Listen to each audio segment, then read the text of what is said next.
आकाशवाणी मध्य प्रदेश से प्रस्तुत हैं प्रादेशिक समाचार।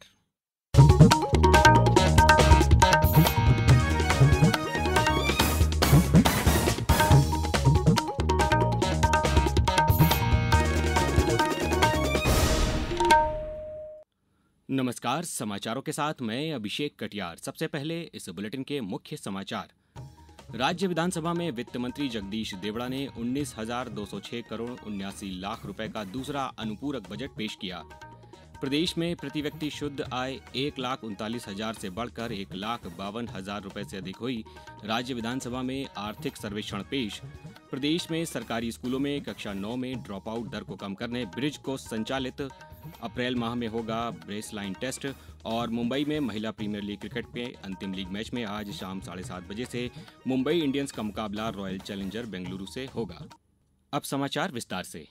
राज्य विधानसभा में वित्त मंत्री जगदीश देवड़ा ने आज 19,206 करोड़ 79 लाख 529 रुपए का दूसरा अनुपूरक बजट पेश किया। इस अनुपूरक बजट में शासकीय आवासों की मरम्मत के लिए 205 करोड़ रुपए का प्रावधान किया गया है।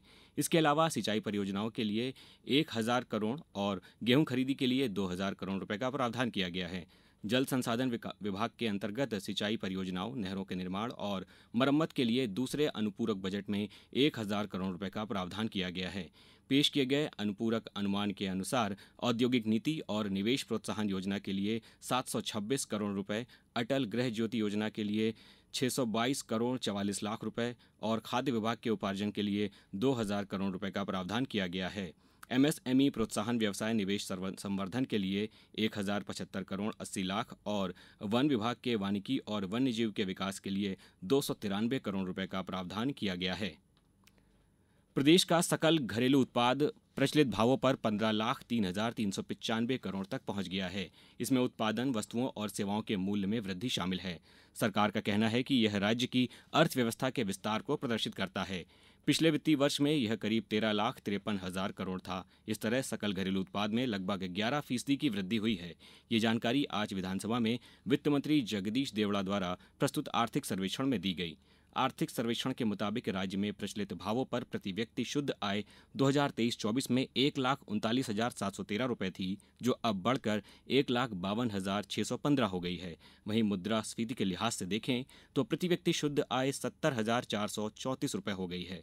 प्रदेश की अर्थव्यवस्था में कृषि, पशुधन, वानिकी सहित प्राथमिक क्षेत्र का योगदान मामूली रूप से कम हुआ है, जबकि निर्माण क्षेत्र का योगदान बढ़ा है। अर्थव्यवस्था में अहम योगदान सेवा क्षेत्र मसलन व्यापार, होटल, रेलवे इत्यादि का माना गया है। प्रधानमंत्री नरेंद्र मोदी ने आज मॉरिशस के पैम्प्लेमॉसेस में सर शिवसागर रामगुलाम वनस्पति उद्यान में मॉरिशस के पूर्व राष्ट्रपति सर अनिरुद्ध जगन्नाथ और पूर्व प्रधानमंत्री सर शिवसागर रामगुलाम को श्रद्धांजलि अर्पित की।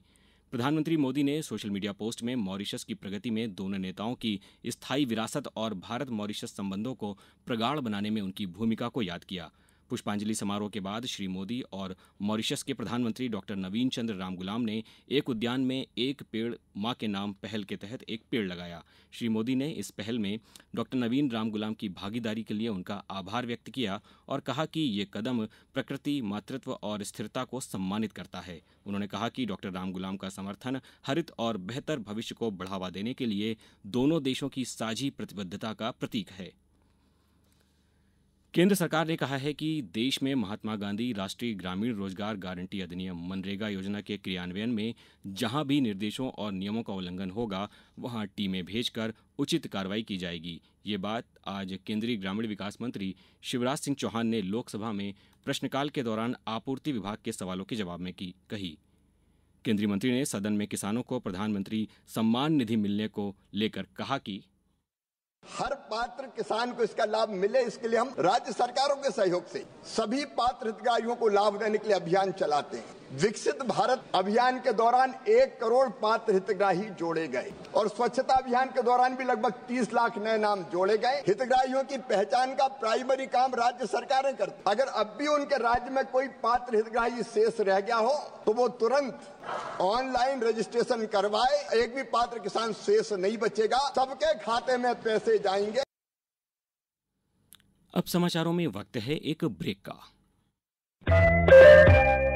ये समाचार आप आकाशवाणी मध्य प्रदेश से सुन रहे हैं। ये समाचार बुलेटिन YouTube पर Madhya Pradesh news All India Radio channel पर और फेसबुक साथ ही एक्स प्लेटफॉर्म पर AIR न्यूज भोपाल पेज पर सुने जा सकते हैं। इसके अलावा आप हमारी वेबसाइट newsonair.gov.in पर अथवा न्यूज ऑन AIR ऐप पर भी समाचार सुन सकते हैं।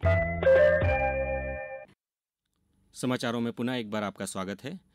निर्वाचन आयोग ने आज सभी राष्ट्रीय और क्षेत्रीय राजनीतिक दलों से निर्वाचन पंजीकरण अधिकारी ERO, जिला चुनाव अधिकारी DEO या मुख्य चुनाव अधिकारी CEO के स्तर पर अनसुलझे मुद्दों पर 30 अप्रैल तक सुझाव आमंत्रित किए हैं। आयोग ने कहा कि इसके माध्यम से चुनावी प्रक्रियाओं को और मजबूत करने के लिए पार्टी अध्यक्षों और वरिष्ठ सदस्यों के साथ बातचीत का भी अवसर मिलेगा। उन्होंने सभी समस्याओं को कानूनी ढंग से हल करने तथा 31 मार्च तक आयोग को एक कार्रवाई रिपोर्ट प्रस्तुत करने का भी निर्देश दिया।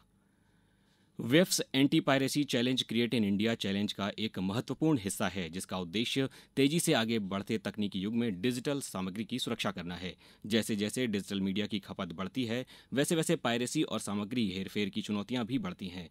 ये चुनौती फिंगरप्रिंटिंग और वाटरमार्किंग तकनीकों में अभिनव समाधानों को बढ़ावा देने का प्रयास करती है, जिससे व्यक्तियों, शोध टीमों, स्टार्टअप और स्थापित संगठनों की भागीदारी को बढ़ावा मिलता है।